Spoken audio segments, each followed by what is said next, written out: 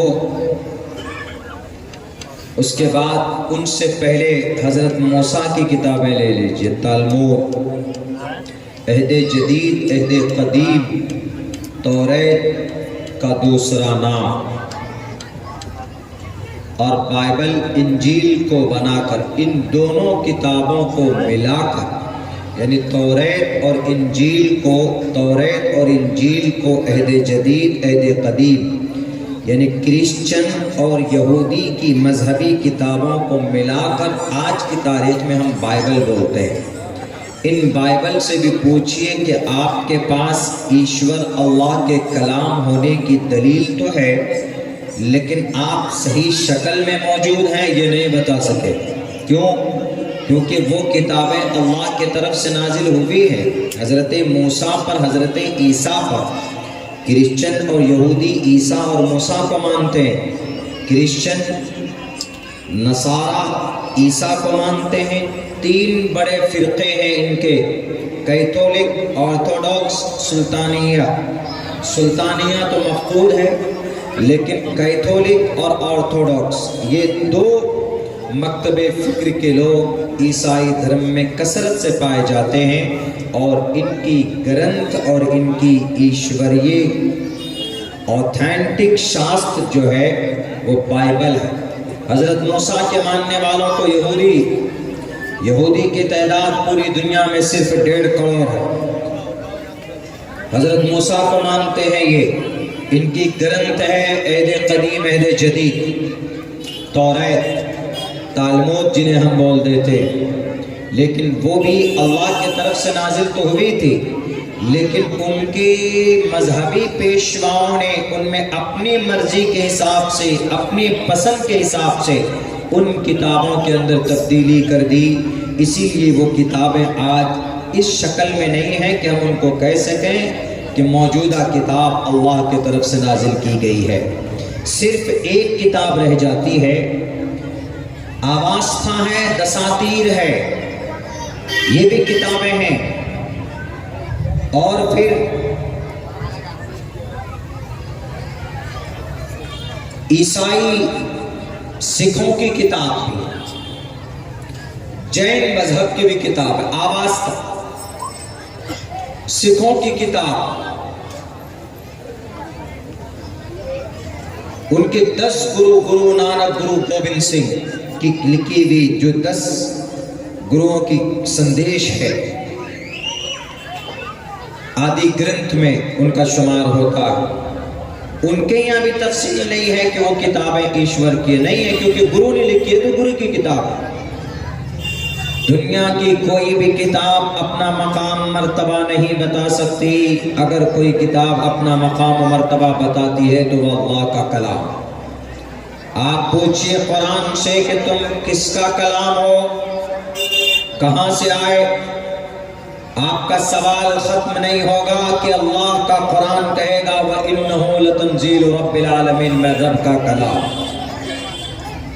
آپ اسی قرآن سے پھر سوال کیجئے کہ why did you come from sky to the earth، زمین پر آسمان سے کس لیے آنا ہوا، مقصد کیا ہے تمہارا آنے کا اس زمین پر. تو قرآن کہے گا شہر رمضان الذی انزل فیہ القرآن ھدی للناس، انسانوں کی ہدایت کے لیے آیا. قرآن سے پوچھئے کہ قرآن تم آئے کیسے زمین پر. نزل بہ الروح الامین، جبرائیل امین کے ذریعے سے 23 سال کی قلیل مدت پہ اس زمین پر مجھے اتارا گیا. قرآن تمہاری جگہ کون سی ہے، تم اترے کہاں پر، جب آسمان سے آئے تو جگہ کون سی. نزل علی قلبک، جناب محمد الرسول اللہ صلی اللہ علیہ وسلم کے قلب اطہر پر اتارا گیا ہو. قرآن تم چاہتے کیا، اگر تم کو کوئی مانے تو کیا ہوگا اس کا، تم پر کوئی وشواس رکھے، بلیو رکھے تو کیا ہوگا.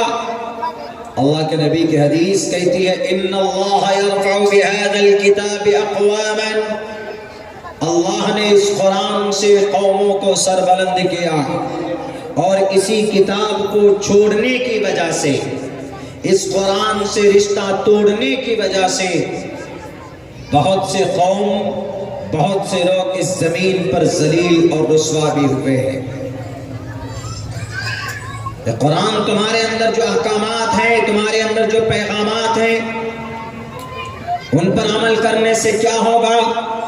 من اطاع اللہ ورسولہ فقد فاز، وہ انسان کامیاب ہوگا جو قرآن،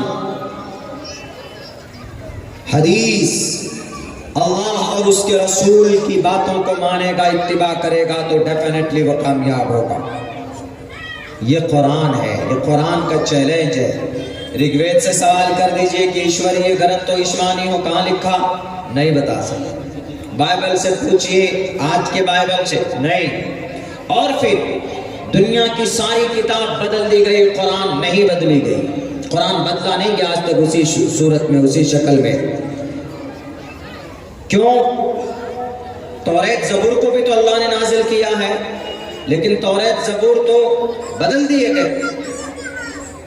350 صحیفے آسمان سے زمین پر اللہ نے اتارے، 350 کتابیں، ساری کتابیں بدل دی گئی، لیکن صرف قرآن اس زمین پر اسی شکل میں ہے، انہی احکامات کے ساتھ، انہی الفاظ کے ساتھ آج بھی ہے جیسے اب سے 1458 سال پہلے جس انداز میں اللہ نے نازل فرمایا تھا، آج بھی اسی شکل میں۔ اس کی وجہ یہ ہے کہ توریت کو حضرت موسیٰ کو دیا، اللہ نے کہا کہ موسیٰ تمہاری ذمہ داری ہے توریت کی حفاظت کرنا۔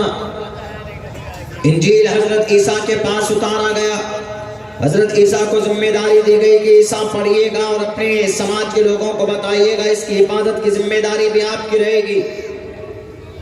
حضرت ابراہیم کو صحیفے دیے گئے، ابراہیم پڑھنا سمجھانا لوگوں کو، حفاظت کی ذمہ داری تمہاری۔ حضرت نوح کو بھی صحیفے دیے گئے، حضرت نوح سے کہا گیا کہ ذمہ داری آپ کی۔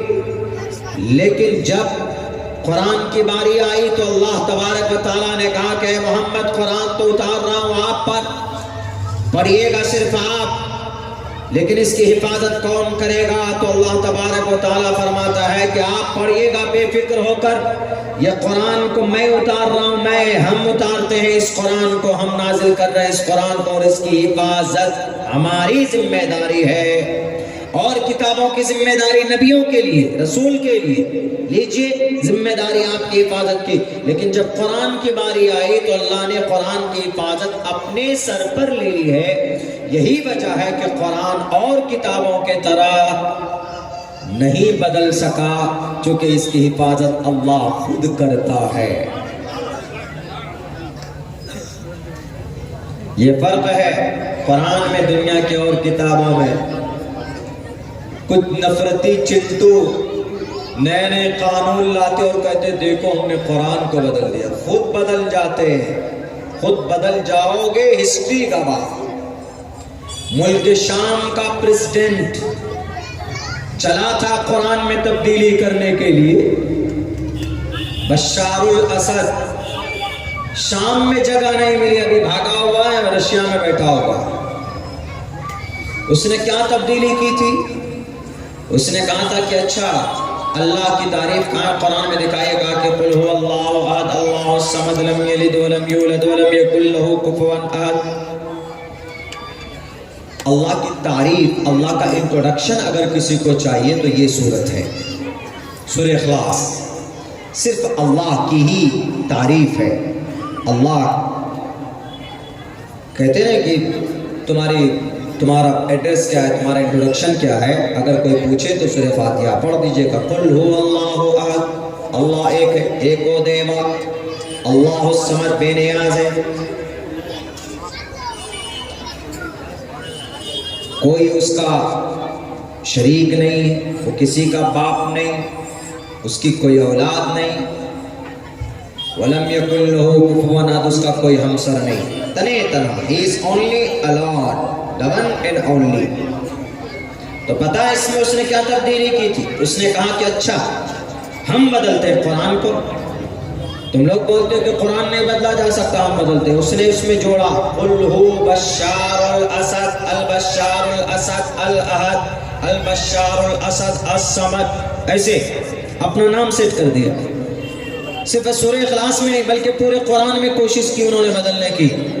اللہ کی طرف سے ایسی لاٹھی برسی ہے اس کمبخت کے اوپر، ابھی 2 مہینہ پہلے اس کی گدی بھی گئی، اس کی کرسی بھی گئی، اور اس کو بھاگنا پڑا ملک شام چھوڑ کر کے رشیا میں جا کر اپنی جان کی حفاظت کی دعائی دے رہا ہے، پناہ مانگ رہا ہے۔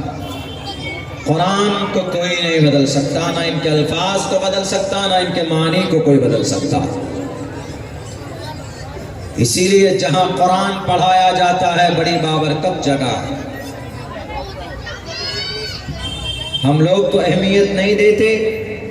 مولانا صاحب، حافظ صاحب، قاری صاحب، بلکہ آج کل تو کہتے ہیں کہ ارے بچے کو حافظ بنائیں گے تو زیادہ سے زیادہ 10,000 روپے کمائے گا، دنیا میں ان کو عزت اور شہرت نہیں ملے گی۔ غلط عقیدہ، غلط خیال۔ دنیا میں آپ کس کو سمجھتے، کس کے بارے میں مقام و مرتبہ، کس کو عزت دیتے ہیں آپ؟ جو ڈی ایم بنا ہے آپ اس کو کہتے ہیں کہ جج ہے، یہ کلکٹر ہے۔ کوئی سی ایم بنا تو آپ ان کے سامنے سر جھکاتے ہو، کوئی بڑا ڈاکٹر بنا تو آپ ان کو خدا مانتے ہو، یا کوئی بڑے عہدے پر کوئی ادیوگ پتی ہے، کوئی بڑا کاروباری ہے، کوئی بڑا تاجر ہے تو آپ ان کو عزت اور سمان دیتے ہو دنیاوی اعتبار سے۔ یہ رواج اور رسم بن چکا ہے۔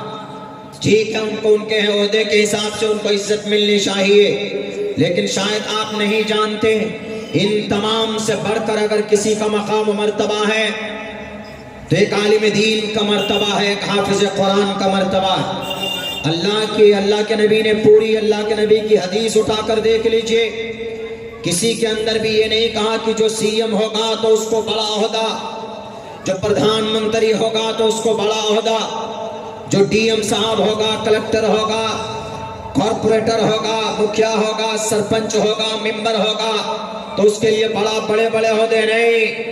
اللہ تبارک و تعالیٰ نے واضح لفظوں میں جناب محمد الرسول اللہ صلی اللہ علیہ وسلم کی زبانی کہلوایا، اے نبی آپ بتا دیجئے دنیا کے ان لوگوں سے جو حافظ قرآن کو، عالم دین کو حقارت کی نگاہ سے دیکھتے، ان کو عزت نہیں دیتے، ان کو اپنے پاس بٹھانا گوارا نہیں کرتے، ان کو سمان نہیں دیتے ان کے شان کے حساب سے، انہیں بتا دیجئے کل قیامت میں سارے ادیوگ پتی، سارے ترم خواہ جب نفسی کے عالم میں مبتلا ہوگا تو اس وقت اگر کسی کی گردن اونچی ہوگی، اس وقت اگر کسی کو پاور اور مقام ہوگا، مرتبہ ہوگا تو ایک حافظ قرآن کا ہوگا۔